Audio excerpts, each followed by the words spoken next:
नमस्कार, capital TV का खास शो राहुल का अग्नि पर देख रहे हैं आप। मैं हूं आपके साथ पूजा। पश्चिम बंगाल की मुख्यमंत्री ममता बनर्जी ने इंडी गठबंधन पर दावा ठोककर राहुल गांधी को अब तक का सबसे बड़ा झटका दे दिया है। अपने ताजा बयान में ममता बनर्जी ने कहा कि मैंने इंडिया गठबंधन को बनाया, इसका नेतृत्व करने वाले इसे ठीक से चला नहीं सके। मैं बंगाल से ही गठबंधन का नेतृत्व करने के लिए तैयार हूं।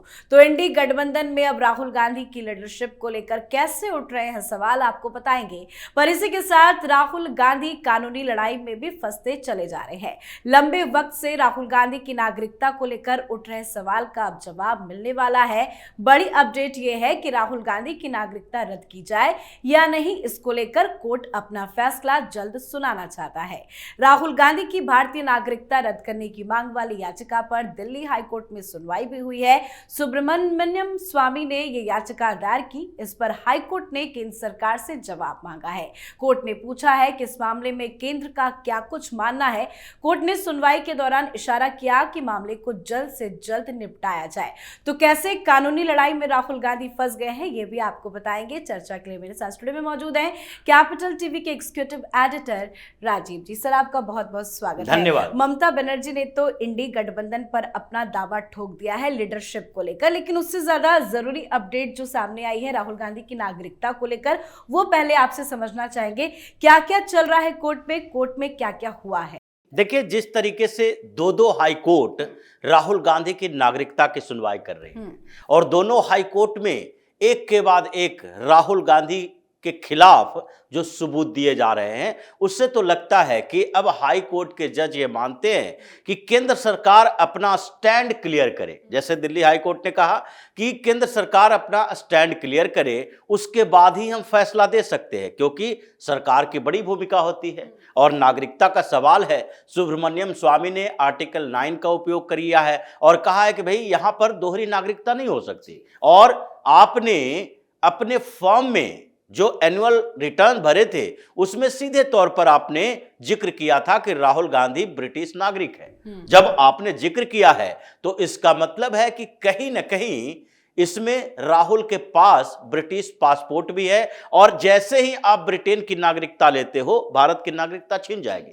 तो ये जो दिल्ली हाई कोर्ट में सुनवाई हुई, उसमें सुब्रमण्यम स्वामी ने अपनी बात तो रखी ही, लेकिन Delhi high court Allahabad high court से भी स्टेटस रिपोर्ट मांग रही थी और उसमें विघ्नेश शिशिर यहां आए थे फ्राइडे को अपनी रिपोर्ट लेकर, और उस रिपोर्ट में उन्होंने सीधे तौर पर कहा कि हमारी जो याचिका है और सुब्रमण्यम स्वामी की याचिका, ये दोनों में कोई समानता नहीं है। हम दोनों अलग अलग तरीके से राहुल गांधी की नागरिकता की बात कर रहे हैं। जो विघ्नेश शिशिर वहां याचिका दायर किए हैं, उसमें उन्होंने कहा है कि इसकी सीबीआई की जांच हो, क्योंकि उनकी एक याचिका खारिज हो गई थी इलाहाबाद हाई कोर्ट में ही, और दूसरी याचिका में उन्होंने कुछ नए सबूत दिए और उन सबूतों के आधार पर सीबीआई इंक्वायरी की मांग की है। कितना बड़ा मामला है, इसमें सीबीआई की इंक्वायरी होनी चाहिए या भी सरकार चाहे तो कोई भी एजेंसी से इसकी जांच करवा सकती है।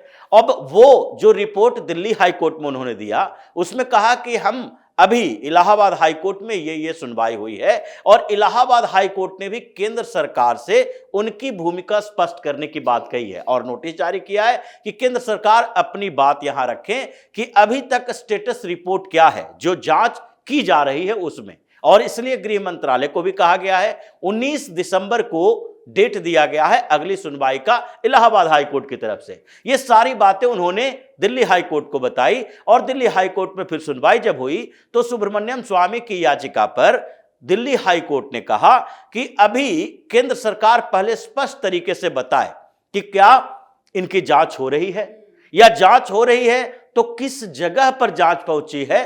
और अगर आप नहीं बताना चाहते हैं सुब्रमण्यम स्वामी को, क्योंकि सुब्रमण्यम स्वामी ने इससे पहले क्या किया था, इससे पहले उन्होंने पीएम को भी लेटर लिखा था और प्रधानमंत्री से यह गुजारिश की थी कि राहुल गांधी की दोहरी नागरिकता का मामला चल रहा है तो इसमें कम से कम आगे सुनवाई होनी चाहिए, जांच होनी चाहिए। इसके लिए आप गृह मंत्रालय को कम आगे सुनवाई के लिए कम से कम आप एक डायरेक्शन दें। उसके बाद उन्होंने अमित शाह के गृह मंत्रालय को भी लिखा और फिर उन्होंने स्पीकर को लिखा था कि ये सारे सबूत हैं और राहुल गांधी चूंकि सांसद हैं तो इन सबूतों के आधार पर यह तय होता है कि 2004 में ही राहुल गांधी जो पहला चुनाव लड़े थे, उस चुनाव के दौरान उन्होंने फर्जी दस्तावेज दिए थे।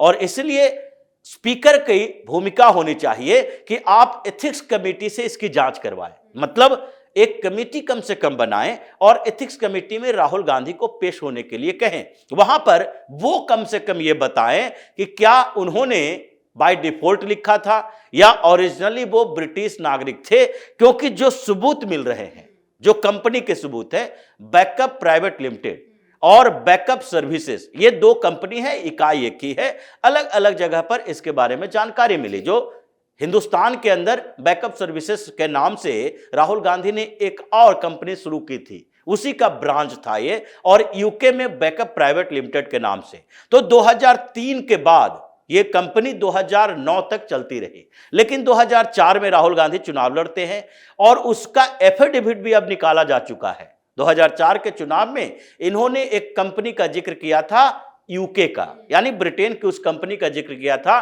कि बैकअप सर्विसेज एक कंपनी है जिसमें हमारा शेयर 83% है और हमने 2.5 लाख रुपए इसमें इन्वेस्ट किए हैं। उसने एक अकाउंट नंबर भी दिया था जिसका उस समय $18,600 उस कंपनी में था, यानी कि उसके 83% शेयर होल्डर राहुल गांधी, यानी मैक्सिमम शेयर इनके पास था। ऐसे सुब्रमण्यम स्वामी के पास जो रिपोर्ट थी, उन्होंने 65% शेयर की बात हाई कोर्ट में कही थी, लेकिन अब एक नया सबूत आया। उन्होंने तो लमसम ये जानकारी निकाली थी, क्योंकि यूके सरकार जो है, ब्रिटेन की सरकार, वो किसी प्राइवेट पर्सन के निजी जानकारी उपलब्ध नहीं करा सकती।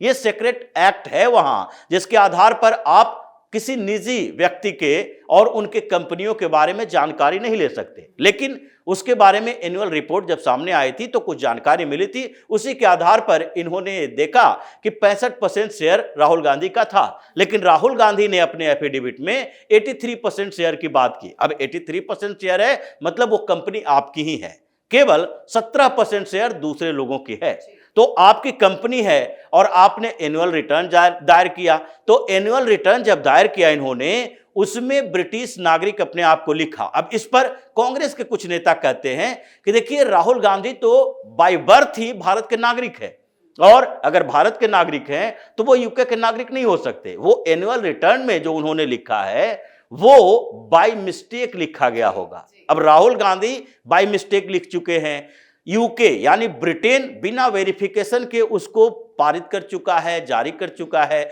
कि एनुअल रिटर्न में अगर आपने गलत इंफॉर्मेशन दिए तो कम से कम ब्रिटेन की अदालत में आपको पेश होना पड़ेगा कि आपने किसी कंपनी के बारे में जानकारी दी और गलत जानकारी दी। यानी इन्वेस्टमेंट भी फ्रॉड हो सकता है, ब्लैक मनी भी हो सकता है उसमें, और उस कंपनी के इतने दिनों तक चलने के बावजूद, यानी कि 2003 से 2009 तक, ये 6 साल तो वो कंपनी रही, और उस समय आप 2 बार चुनाव लड़ चुके थे, 2004 का, 2009 का। अब 2 चुनावों में आपने एफिडेविट अलग अलग दायर किए। 2009 में इन्होंने ये जिक्र ही नहीं किया कि उनका कोई विदेश में कंपनी है जिसका शेयर उनके पास है, इन बातों की जानकारी नहीं दी। तो इसलिए दिल्ली हाई कोर्ट ने केंद्र सरकार को कहा है कि आप ये बताइए कि आप जांच कर भी रहे हैं या नहीं कर रहे हैं। अगर जांच कर रहे हैं तो स्टेटस रिपोर्ट दीजिए। हालांकि ये देरी इसलिए हुई है क्योंकि जो काउंसिल है केंद्र सरकार का, वो अब सीनियर लॉयर बन चुके हैं, तो इसलिए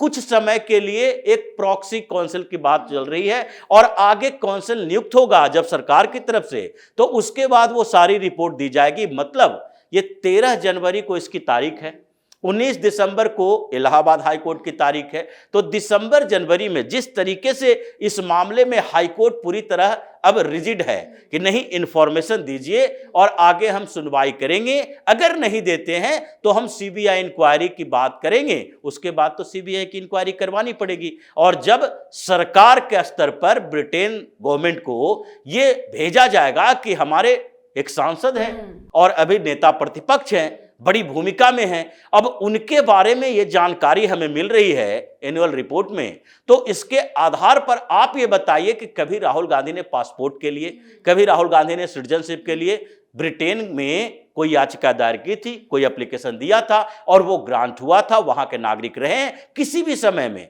वहां के नागरिक रहे हैं। अगर कभी भी वहां के नागरिक रहे हैं 2 साल, 4 साल, 1 साल के लिए भी, तो भी उनकी हिंदुस्तान की सिटीजनशिप खत्म। और उसके बाद उन्होंने जब अप्लाई ही नहीं किया हिंदुस्तान के सिटीजनशिप के लिए, तो फिर आप भारत के नागरिक हुए कैसे? तो 2004 कहे चुनाव फर्जी, इसका मतलब कि अब तक के लिए फर्जीवाड़ा में राहुल गांधी नपेंगे। मतलब जिस तरह से दिल्ली हाईकोर्ट और इलाहाबाद हाईकोर्ट में दोनों ही जगह में सुनवाई जिस तरह से आगे बढ़ रही है, वो तो राहुल गांधी के लिए मुसीबत पैदा करने वाला है। एक चीज सर आपसे और समझेंगे, हाईकोर्ट ने गृह मंत्रालय से जो जवाब मांगा है, गृह मंत्रालय के पास क्या ऐसे पुख्ता सबूत है जो वो अपने जवाब में रखेंगे तो मुसीबत राहुल गांधी की पड़ेगी? देखिए, दिल्ली हाईकोर्ट ने या इलाहाबाद हाईकोर्ट ने केंद्र सरकार से पूछा है और गृह मंत्रालय के पास शिकायत पहले से गई थी स्टेटस रिपोर्ट के लिए भी, और सुब्रमण्यम स्वामी ने भी गृह मंत्रालय से पूछताछ की थी कि मांगा था कि भाई इसमें क्या स्टेटस रिपोर्ट है आपके पास।